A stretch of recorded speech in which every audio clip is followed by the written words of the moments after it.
Hi everyone, I'm Annika, and today I'm going to be talking about my synopsis for Chapter 11 for my Human Sexuality and Society class. So to start off, the whole basis of the chapter is talking about the commodification of sex, or making sex a marketable product. The first commodity we talk about is pornography, which is videos, photos, words designed to be sexually arousing. It is an estimated 12% of all websites are porn related, and 42.7% of people on the internet have watched porn. So this is a multi-billion-dollar industry. With our advanced availability to post things online, we have cybersex, chat rooms, all of that. It allows ordinary people who wouldn't normally post sexual things but can now earn money that way. Amateur porn itself has significantly increased over recent years. Pornography is completely legal and protected under the First Amendment right, unless it is found to be obscene. Obscenity is a legal term for materials that are socially offensive by generally accepted standards. This is like having sex with animals and children. So it goes into the feminist perspective, and feminists tend to have two different opinions, opposing opinions when discussing pornography. The first is issues with women in porn. This is like the sexual objectification and oppression of women, only pleasing men, sexist nature of porn, and violence towards women. All of these perpetuate sexual violence on women later in society. The other end, however, is that women in porn is crucial for women's overall sexual freedom, and we can target areas of sexism in other ways, like legally or occupationally. However, both these sides argue how to improve pornography and not whether or not it should exist. So to go into kind of violence in pornography, one of the greatest concerns and areas of study is whether pornographic images of violence and domination actually increase acts of sexual violence.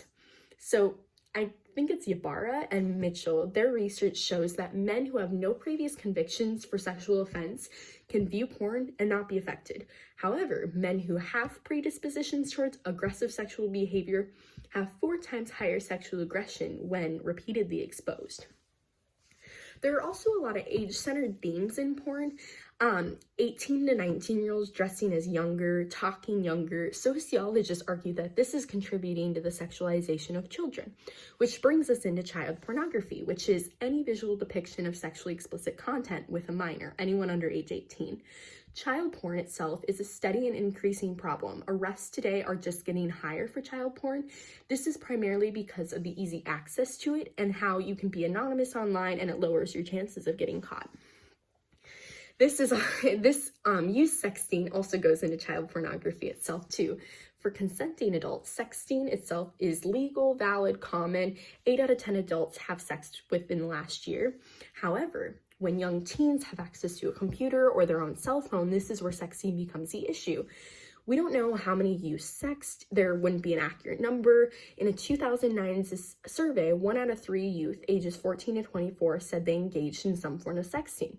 In another survey, 5% of teens, aged 14 to 17 had sent naked or nearly naked photos on their phone. It does not matter if these pictures are consensual. Some states deem youth sexting as a misdemeanor, and some don't update their laws and have felony offenses similar to child porn. And this is why it's very important for young teens to know about this. There's also victims that don't feel as if they want to come forward talking about like forced into sexting because they feel as if they're going to be charged the same as the perpetrator, which is also another reason why we can't get exact numbers. So another big segment, another big part of the topics is prostitution, which is engaging in sexual activities for some sort of payment. The big question is prostitution sexual labor or exploitation? So we use the term sex worker because sex worker is a less negatively associated term for those in the commercial sex industry. It helps sex workers be deemed as income generating and legitimate rather than immoral.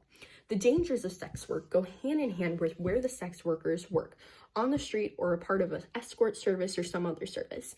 There's a high risk of rape, assault, and robbery among sex workers that work on the street, and still a risk among escort services, but there's more room for screening. However, I do want to make a point that there is a big difference between child prostitution and adult sex workers. One is obscene and is wrong, and one is work. So we've talked about women and sex work, but we haven't talked about male and transgender prostitutes because there isn't a lot of research on them, and we mainly talk about women. In 2001, in a survey in 2001, 34% of the prostitution arrests were male in a cross-national study. There also have been recent studies that have concluded that there are astounding differences in experiences for female and male prostitutes. There's a consistent pattern of males using prostitution more regularly, not as set for income, more used it for sexual orientation and discovering themselves, less likely to have a history of being abused, less likely to be forced into prostitution, less likely to have a pimp, more likely to achieve sexual gratification by what they're doing. So when we talk about transgender prostitutes, there are significantly higher rates of HIV infections versus male and female prostitutes, or sex workers, I should say. In a study in Atlanta, out of 53 transgender sex workers, 68% were HIV positive. So that concludes my synopsis for Chapter 11 for my Human Sexuality class.